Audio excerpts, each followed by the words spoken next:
Assalamu alaykum hurmatli izləyicilər. Dünya Uyğur Qurultayı Tor televiziyası gündəlik xəbərlər proqramımızga xoş gəldinglar. Mən Hidayat Musacan.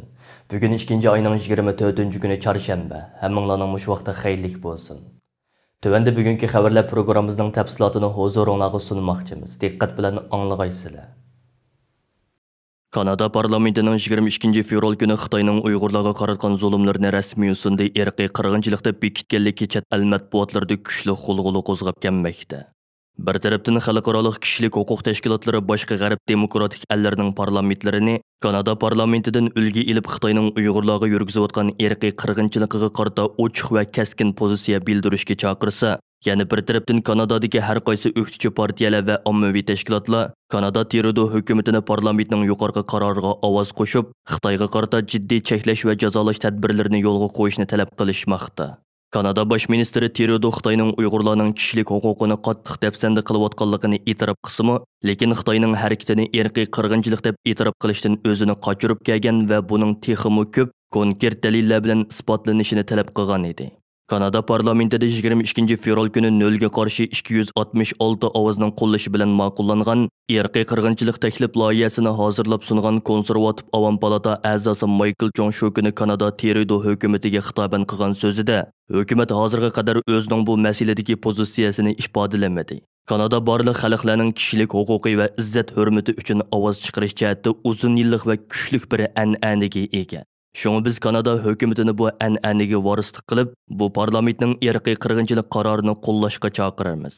Michael Chong Xitoyning irqiy qirg'inchilik ilib berayotganligiga oid aniq va yetarli dalillarning borligini bildirib mundaq dedi. Bosh ministerning buni irqiy qirg'inchilik deb e'tirof qilishni xohlamasligiga mening javobim shu. Bizning keng ko'lamli tutqunga doir dalillarimiz bor. Bu şahitlarning guvohligi va yuqori sifatli sun'iy hamroh suratlardan dalillanib, Şinjangda yaqinqi bir qancha yil ichida yuzlagan tutib turish lagerlarining qurilib, millionlagan Uyg'urning qamalganligini ko'rsatib berdi. Michael Chong yana Xitoyning Uyg'urlarga qarata tug'mas qilish, majburiy bola tushirish qatorliq vositalar bilan sistemalik nopus kontroli ilib berib, Uyg'ur nopusining ozayishini keltirib chiqarganligi, Uyg'ur ayollariga sistemalik bosqinchilik qilganligiga doir birinchi qo'l dalillarga erishganligini bildirib, biz buningga yana qarab tursak bo'lmaydi. Bu bir irqiy qirg'inchilik. Buning amaliyati qandoq bo'lsa, biz shundoq e'tirof qilishimiz kerak dedi. Garchi Kanada hukumati parlamentning yuqorqi qaroriga aniq pozitsiya bildirmagan bo'lsa-mu, ammo 22 fevral irqiy qirg'inchilik taklif loyihasi ovozga qo'yilganda hokimiyat beshidagi liberal partiyaga mansub parlament a'zolarining hech birining bu taklif loyihasiga qarshi ovoz bermaganligi o'qituvchi partiyalarni suyundirgan edi. Kanada parlamentining 22 fevral günü Xitoyning Uyg'urlarga qaratgan zulmlarini rasmiy usulda irqiy qirg'inchilik deb bekitganligi munosabati bilan bugun stansimizning maxsus ziyoratini qabul qilgan Dünya Uyghur Qurultayining muavin raisi, Uyg'ur tadqiqot institutining direktori, strategiya mutaxassisi doktor Erkin Akram apandim bu tarixiy qarorning strategiyalik ahamiyati va uning xalqaroga ko'rsatadigan ta'siri haqida o'zining qarashlarini bayon qilib mundaq dedi. Kanada Avam Palatası Meclisi tarafından kabul kılınan bu karar, gerçi Kanada ile Xitay arasındaki ticari ve iktisadi cetteki menfaatga ziyan bir işiğime karmay, muşu kararnamını kabul kılgan boldu. Bu Kanadalıklarının özününki kıymet kararlarını qoğdaş cetteki kararlılıkını kösetken boldu. Özününki vicdani borcunu ödegen ve vicdani cetten taviz vermeydiganlığını kösetken boldu. Yani 20. yüzyılda yaşanğan ırkı qırğınçılıq bu vaqanın tekrar yaşanmaslık gerek bolğanlığını kösetken boldu. Gerçi bu kararnamanınki yaptırım gücü yoki icra gücü bolmasıma ama yaratgan nurgun ta'sirlar var. Kanada'nınki bu kararnamayla Amerika'nın başta bunu Şarq Türkistan'da yaşanğan zulümni genosit ırkı qırğınçılıq deb ifoda qilish bilan hozir ikkinchi davlat bo'ldi. Bu bo'lsa qolgan davlatlarga bir misol bo'lib turdi va shundaqla g'arb davlatlarida bundan keyin Şarq Türkistan'dagi zulmni bir irqiy qirg'inchilik shaklida tunishga bir foydasi bo'ldi. Bu qarornoma bilan birlikda Şarq Türkistan'da ilib berayotgan bu zulm siyosatga bir aniqlash, bir ism berish, bir atağlı berishmi meydana kelgan bo'ldi. Yani Şarq Türkistan'da yürgüzayotgan bu zulüm siyaseti bir ırkı qirg'inchilik deganni to'nigan bo'ldi. Bu tunishlar birlikda Sharq Turkistondagi besimni azaltishninki ehtimoli mavjud. Davanınki xalqarovilashish jihatdan jiq bir foydasi bo'ladi deb o'ylayman. Hamda millatimizning mavjudiyatini qo'g'dab qilish jihatdan nurg'un bir foydasi bo'ladi deb ko'raman. Qilgan ish hamda bütün g'arb davlatlar tarafidan mayli meclisden bo'lsin, mayli hukumat adımlarınki ifodasi bo'lsin, mayli mustaqil mahkamalarninki chiqargan qarori bilan birga bo'lsin, ya'ni Sharq Turkiston xalqininki mevcudiyetini qo'g'dab qilish va ularni texmi bayoshat yashash jihatdan bence cho'ng bir ahamiyati bor deb o'ylayman. Kanada parlamentida Xitoyning Uyg'urlarga qaratgan zulmlarini rasmiy yuzida irqiy qirg'inchilik deb qaror qabul qilingan 22 fevral kuni Xitoyning tashqi ishlar ministri Wang Yi Birlashgan Davlatlar Tashkiloti kishilik huquq kengashining 46-navbatlik yig'inida qilgan so'zida yana koni muqomini to'lab, Xitoyning Uyg'urlarga irqiy qirg'inchilik ilib borganligini rad qilish bilan birga, o'zlarining Sharq Turkistonda terrorlikka qarshi turish tadbirlarini olganligini, Sharq Turkistonliklarning ijtimoiy muqimlik va taraqqiyotdan bahramand bo'layotganligini, yaqinqi 4 yil mobaynida Sharq Turkistonda hech qanday terrorlik voqeasi yuz bermaganligini bayon qildi. Wang Yi so'zda yana Şinjanның ishga har vaqt ochiq. Birlashgan Davlatlar Tashkiloti kishilik huquq oliy komissarining Şinjanni ziyorat qilishini qarshi olamiz degan bo'lsa-mu, lekin nima uchun ziyoratchilarning xohlagan joyini tekshirishiga yo'l qo'ymaydiganligiga tushuncha bermadi. Birlashgan Davlatlar Tashkiloti kishilik huquq kengashining bu qitim chaqirilgan 46-navbatlik yig'inida Angliya, Germaniya, Türkiye qatorliq davlatlarning tashqi ishlar ministrlari maxsus Uyg'urlar masalasi haqida so'z qilib, Xitoyning Sharq Turkistonda Uyg'urlarni asos qilgan yerli xalqlarga qaratib kelgan keng ko'lamli tutqun qilish harakatini ayiblash bilan birga, Xitoy hukumatidan Sharq Turkistondagi Uyg'ur va boshqa musulmon millatlarning haq-huquqlariga kapolatlik qilishdi. Shundaqla Birlashgan Davlatlar Tashkiloti xodimlarining Sharq Turkistonda erkin tekshirish ilib berishiga yo'l qo'yishini talab qilishdi. Bo'libmi Angliya tashqi ishlar ministri Dominic Raabning yig'inda qilgan so'zlari nihoyatda qattiq bo'lib, Dominic Raab so'zida Şinjan vaziyati biz hal qila oladigan doiradan holqib ketdi. U yerda yuz berayotgan qiynashlar, majburiy emgak, ayollarni tug'mas qilib etish qatorliq qilmishlar to'liq qabih va keng doiralik bo'lib, ko'lamlashgan sanoat shaklida yuz berayotdi deb ko'rsatdi.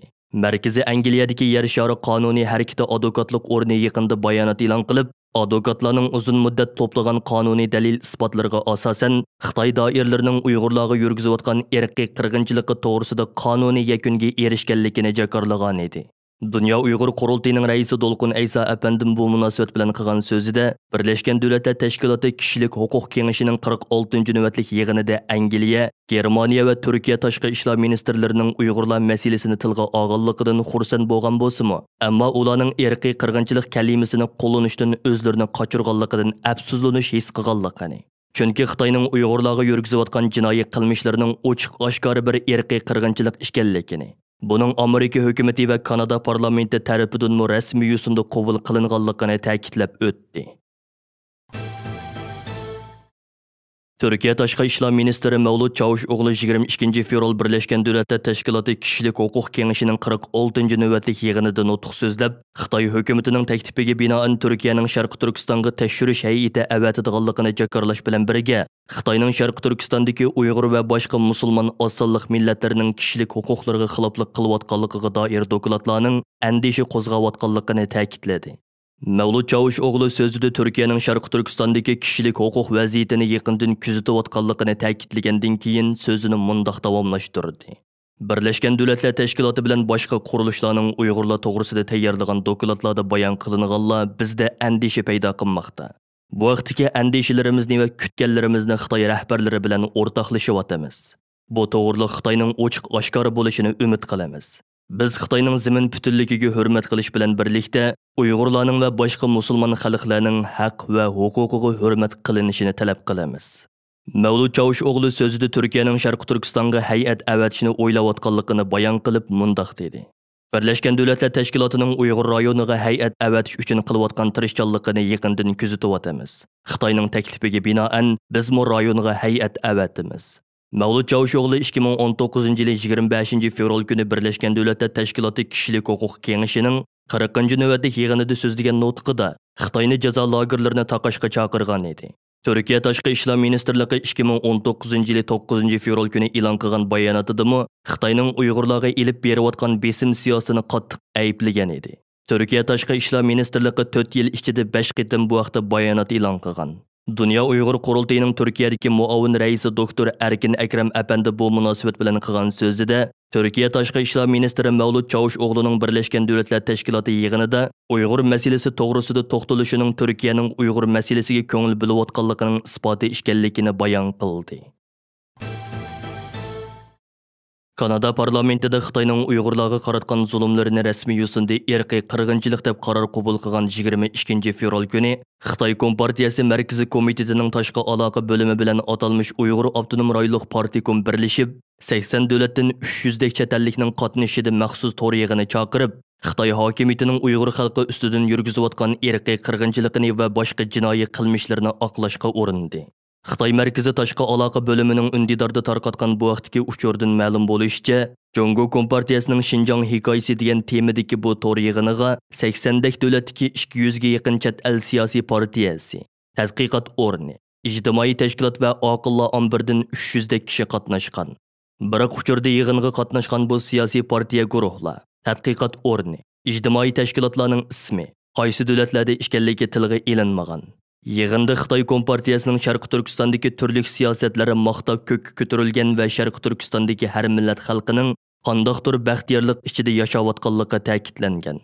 23 fevral kuni yana Xitoy Tashqi ishlar ministrligining bayonotchisi Beijingda muxbirlarni kutib olish yig'ini chaqirib, G'arb allarini va BBC qonunini Jongoga qora chaplayotdi deb ayblash bilan birga, yana Xitoyning Uyg'urlarga yurgizayotgan irqiy qirg'inchiligini dunyoga fosh qilishda intayin muhim rol o'ynab kelayotgan lager shohidlaridan Zumrat Davud bilan Tursunay Ziyoddin xonimlarning rasmini ikki qo'lda ko'tarib olib, ularni yolg'onchilik bilan va tuhmatxo'rlik bilan aybladi.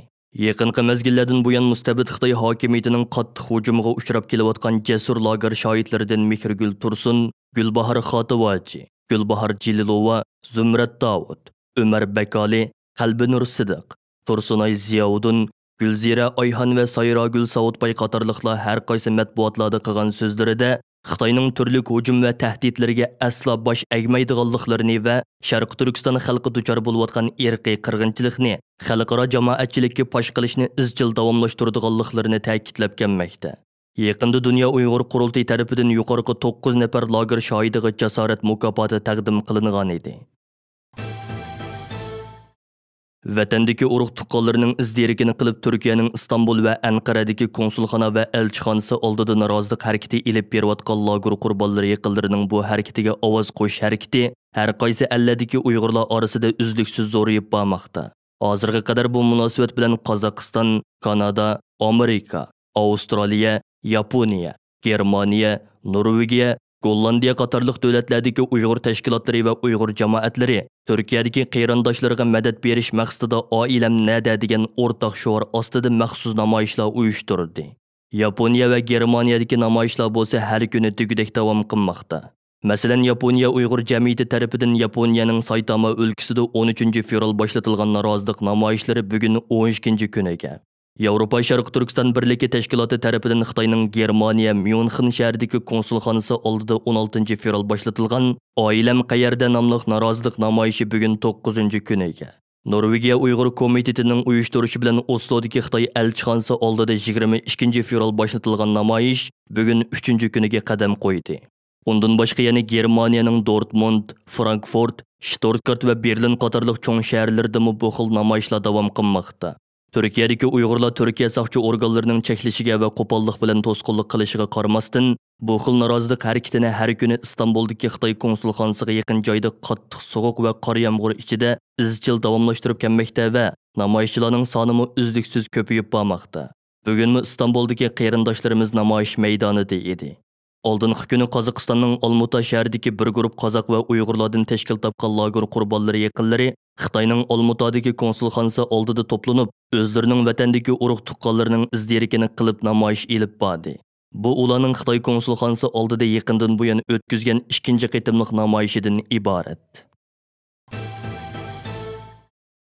Dünya Uyghur Qurultayı Tədqiqat Mərkəzi tərəfindən 26 fevral cümə günü məşhur dini alimimiz və ədibimiz lagır şəhidi Muhammed Salih Damulla Hacimning şanlıq hayatı haqqında məxsus muhakimə və xatirləş yığını ötküzüldü.